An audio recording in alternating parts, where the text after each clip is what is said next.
Mesdames et messieurs, bonjour, salut les amis, j'espère que vous allez bien. Bienvenue à la chaîne Ibrahim TV FC Sport. Tout simplement pour parler de plein de choses, de l'actualité du football dans le monde, sachant que pratiquement tous les championnats ont été terminés. Et on va parler de la Coupe du Monde des U20 et aussi de la Coupe du Monde Saka SN, ça veut dire que Saka Sport, ça veut dire le football A6 tout simplement, qui joue en Allemagne dans une ville qui s'appelle Essen, où il y a 9 groupes et le Maroc qui participe, qui est déjà en fait qualifié en 16e de finale tout simplement. On va parler de ça aussi, on parlera de la finale de la Ligue des Champions européenne, que ce soit l'Inter Milan contre Manchester City, et aussi du Wydad Casablanca contre le Ahli de l'Égypte en finale de la Ligue des Champions africaine. On parlera de tout ça. Donc restez avec moi après le jingle. IST Sport. Voilà les amis, donc comme je vous ai dit, il y a en ce moment la Coupe du Monde de football à 6. Le Maroc s'est déjà qualifié en 16e de finale. Il y a 11 groupes, donc les 3 premiers qui se qualifient, sauf le dernier groupe du Maroc où il y a seulement 2 qui se qualifient. Et ça va faire 32, donc 32 ça veut dire les 16e de finale. Le Maroc s'est qualifié parce qu'il a réussi à battre l'Écosse au premier match 7-2. C'est un grand score.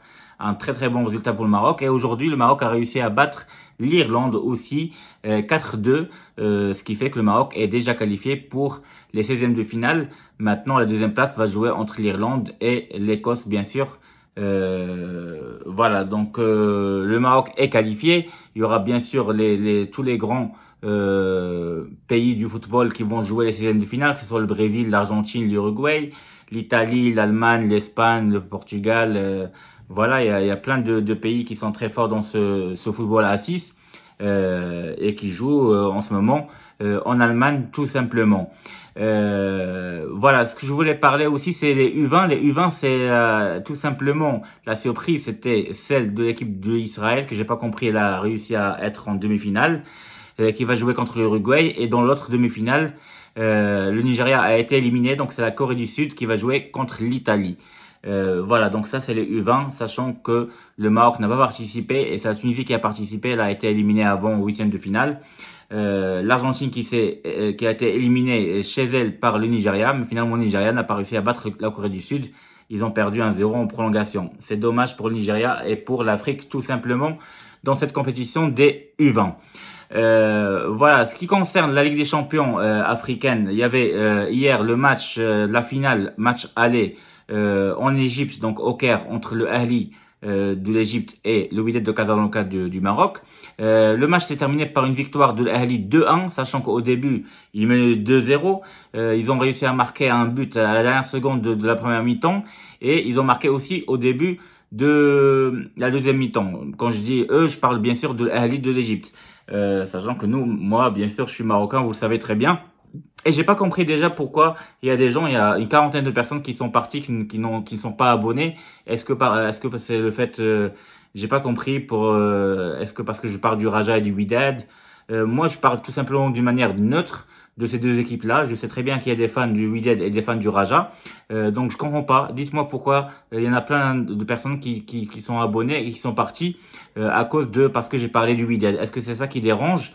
Parce que tout simplement, il faut être honnête, il faut dire la vérité. Qu'on soit Wydadi ou Rajaoui, il faut dire la vérité, tout simplement. Et moi, ma chaîne, je dis toujours la vérité et je suis honnête avec vous en parlant, toujours en faisant des bons débriefs et en parlant de l'histoire du football, tout simplement partout dans le monde. Donc le Wydad a fait un très beau match après, malgré qu'ils sont restés très en défense.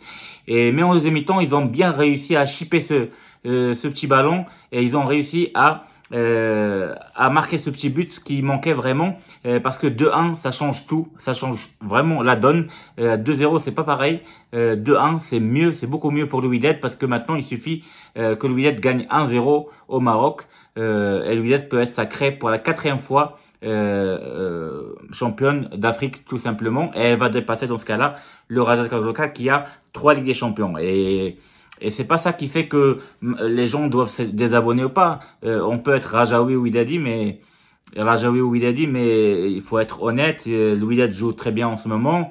Au contraire, ça va faire le neuf. Ça va donner un petit peu plus d'espoir pour le football marocain et pour le Raja, pour que le Raja puisse commencer à bien jouer et à gagner encore plus de titre prochainement. Pourquoi pas? Et on aura les deux, que ce soit Wydad ou Raja, avec beaucoup de titres en Afrique. Juste, il faut rester, bien sûr, humble et modeste, et ne pas avoir je sais pas moi, des critiques envers le Raja. Sachant que moi je suis Rajaoui, mais malgré tout je supporte le Wydad, et il faut pas et si je supporte pas le Wydad, ça serait pas bien. Mais de toute façon c'est un sujet qui est un peu tabou au Maroc, qui est un petit peu critique. Mais moi j'ai envie juste de dire la vérité. Moi je suis honnête, quelqu'un d'honnête.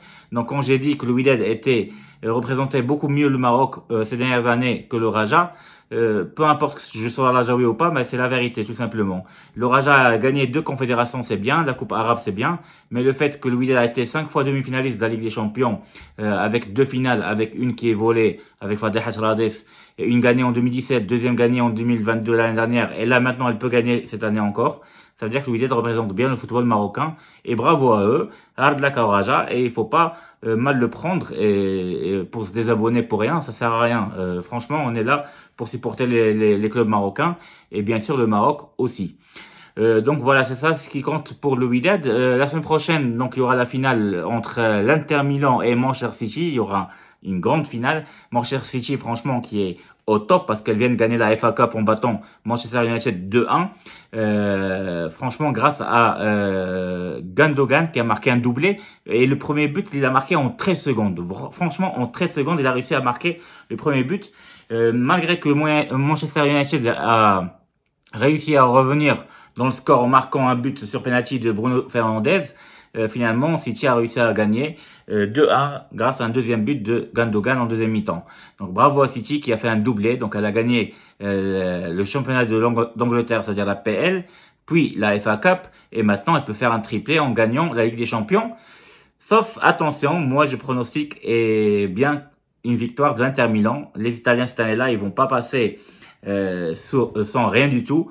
Justement, je peux vous parler de FC Séville qui a réussi à gagner la Ligue Europa grâce à notre champion Bono et En-Nesyri. Surtout Bono qui était magnifique, grandiose. Il a fait 3 ou 4 arrêts dans le match qui étaient très bons. Arrêts, surtout en plus au penalty, il a arrêté encore fois 2 penalties comme en Coupe du Monde. Donc pour moi forcément, Bono il fait partie des top 3 des meilleurs gardiens dans le monde, et c'est pas que dans l'Afrique ou arabe, c'est dans le monde. Ça veut dire pour moi avec Courtois et Ter Stegen, c'est les meilleurs. Neuer, il a pas gagné, il a pas joué cette année-là, donc je peux pas le mettre dans le top 5. Et Donnarumma, je peux le mettre dans le top 5, mais bon, cette année un peu moins bien que l'année dernière. Donc finalement, pour moi, Courtois, Bono et Ter Stegen, pour moi, c'est les meilleurs gardiens du monde, tout simplement. Et Bono, franchement, il est juste énorme, ce gardien-là. Bravo à lui, bravo à En-Nesyri qui a marqué cette année-là 20 buts. Et c'est lui, le Marocain, le meilleur buteur marocain dans les 5 grands championnats européens, que ce soit l'Allemagne, l'Italie, la France, l'Espagne et qui d'autre? L'Allemagne, la France et l'Angleterre. Voilà. Donc Nesyri 20 buts. Bouchlel, il a marqué 16 buts cette année-là quand même, 10 buts en Ligue 1, c'est pas mal. Et après les autres meilleurs buteurs, il y a Mounir Haddadi en Espagne, il a marqué 7 buts. Derrière lui, il y a Zakaria, non pas Zakaria, mais Absamad Zezouli qui a marqué 6 buts. Et voilà, donc il n'y en a pas beaucoup qui ont marqué beaucoup de buts. Mais c'est surtout En-Nesyri qui est très en forme. Donc la finale des Champions, moi je vois bien l'Inter Milan gagner avec Lukaku, Lautaro Martinez devant, avec des très bons joueurs comme Barella et tout ça, avec Onana en gardien de but. Ils ont une bonne défense, ils jouent souvent avec une stratégie de 3-4-3 ou 3-5-2. Ça peut le faire, et je pense qu'ils peuvent contrer cette équipe de Manchester City. On verra que le meilleur gagne de toute façon. Mais bon, en tout cas, moi, je suis bien pour l'Inter Milan. Voilà, donc je pense qu'on a parlé un peu de tout. On sait très bien que le Barça est championne de l'Espagne. Le Paris Saint-Germain est championne de la Ligue 1 avec notre Royal Achraf Hakimi. Et Lionel Messi, qui est dans tous les journaux, était l'homme de la Ligue 1, tout simplement. Le meilleur joueur de la Ligue 1, que ce soit dans l'équipe, dans RMC Sport, Top Score ou un truc comme ça, autre chose, Sport. Bon, 4 journaux de toute façon, à part l'UNFP qui ont donné ça à Mbappé. Bon, est-ce que c'est parce que tout simplement Mbappé est français? Je pense que c'est ça, tout simplement. Parce que Mbappé, c'est un très très bon joueur, mais c'est pas quelqu'un qui crée le jeu, c'est pas un génie. Messi, il a fait une saison plus que correcte. 16 passes D et 16 buts, c'est énorme après tout. On banalise ces choses-là, mais j'ai l'impression que les Français qui ont critiqué Messi, c'est juste les Français qui ont la rage. Le fait que Messi avec l'Argentine a battu la France. Il faut dire la vérité. L'Argentine avec Messi, ils ont battu la France, ils ont battu Mbappé, et donc ils ont toujours la rage contre Messi. Et sinon, ce sont des fans du Portugais CR7. Je pense qu'il y a que ça à dire. Sinon, Messi, il a fait une très très grande saison et il mérite le meilleur joueur de la saison en Ligue 1. Et d'ailleurs, et maintenant, il a 2 trophées cette année-là encore avec le trophée des champions, c'est-à-dire la Super Coupe de France et la Ligue 1. En Allemagne, Mezraoui, il a réussi à gagner le championnat d'Allemagne. C'est très bien pour Mezraoui, pour Mezraoui, pour notre Marocain. C'est hyper bien. L'Espagne, j'ai oublié de dire, Abdessamad Zezouli, il a réussi à être parmi les 7 premiers dans le championnat, c'est-à-dire les 7e, et il peut jouer l'Europa Conférence. L'année prochaine, Osasuna peut jouer l'Europa Conférence, sachant que je pense que Zezouli va partir, c'est sûr, et certain, dans un autre club. Quoi d'autre? En Italie, Napoli a gagné la Serie A bien il y a très longtemps, donc il y a 2 semaines. Ils sont énormes cette année-là, ils ont fini par 90 buts. Et avec Osimhen, il est juste magnifique cette année-là en Serie A avec plus que 26 buts. Mais pour ceux qui défendent Osimhen pour le Ballon d'Or, moi je trouve pas un Ballon d'Or africain seulement parce qu'il a fini comme meilleur buteur de la Serie A. Un Ballon d'Or africain, on sait très bien avec le parcours du Maroc en Coupe du Monde, ça doit être normalement tout simplement un Marocain. Que ce soit Yassine Bono qui fait une saison magnifique en gagnant la Ligue Europa avec Séville, et Youssef Nesseri pareil qui n'a pas arrêté de marquer des buts depuis la Coupe du Monde, et surtout en Coupe du Monde il fait qualifier le Maroc jusqu'en demi-finale en battant le Portugal. Il marque 2 buts décisifs contre le Canada et contre le Portugal. Et après il a enchaîné plein de buts, 15 ou 16 buts. Donc Youssef Nesseri, franchement, il est énorme pour moi. Il mérite le Ballon d'Or africain, comme Yassine Bono aussi, et comme aussi Achraf Hakimi qui a réussi à gagner aussi la Ligue 1, ou Sofiane Amrabat qui fait une très belle saison avec Fiorentina et il peut gagner la Ligue Conférence contre West Ham de Naïf Akrad. Donc voilà, donc pour moi, les demi-finalistes de la Coupe du Monde, c'est pas comparable avec une Serie A. Donc c'est pour ça, pour moi, Osimhen, il peut pas avoir le Ballon d'Or africain normalement. Mohamed Salah, c'est une petite saison avec Liverpool, il n'a pas fait grand-chose. Mahrez, malheureusement, même si City gagne pratiquement tout, mais il est remplacement, il a le même problème que Ziyech maintenant en ce moment. Donc il joue pratiquement rien du tout, donc pour moi, il peut pas être Ballon d'Or africain. Donc, logiquement, le Ballon d'Or africain, prochain Ballon d'Or africain, ça doit être un Marocain. Et sûrement, soit Bono, soit Nesseri. Et après, derrière eux, on peut penser à Achraf Hakimi ou tout simplement Sofiane Amrabat. En tout cas, c'est mon avis et je pense que c'est la vérité, tout simplement. Voilà, donc je pense qu'on a parlé un peu de l'actualité du football dans le monde entier et du Maroc surtout. Donc bientôt le Maroc qui va jouer contre Cap-Vert, donc on va attendre ça avec impatience pour le match amical et après on va jouer contre l'Afrique du Sud. Donc je vous dis à très bientôt les amis, n'hésitez pas de liker comme d'habitude, liker le maximum possible, partagez, surtout partagez parce que la chaîne n'est pas été... Il y a plein de gens qui me disent pourquoi ta chaîne n'est pas encore très connue dans le monde, sachant que c'est une belle chaîne et on fait des bons débriefs et je parle des choses qui sont bien. Malheureusement, c'est pas encore très connu. Donc, je compte sur vous, bien sûr, de tout simplement liker et de partager de plus en plus et de s'abonner, bien sûr. Donc, je vous dis à très bientôt, les amis. Merci et au revoir. Ciao, ciao.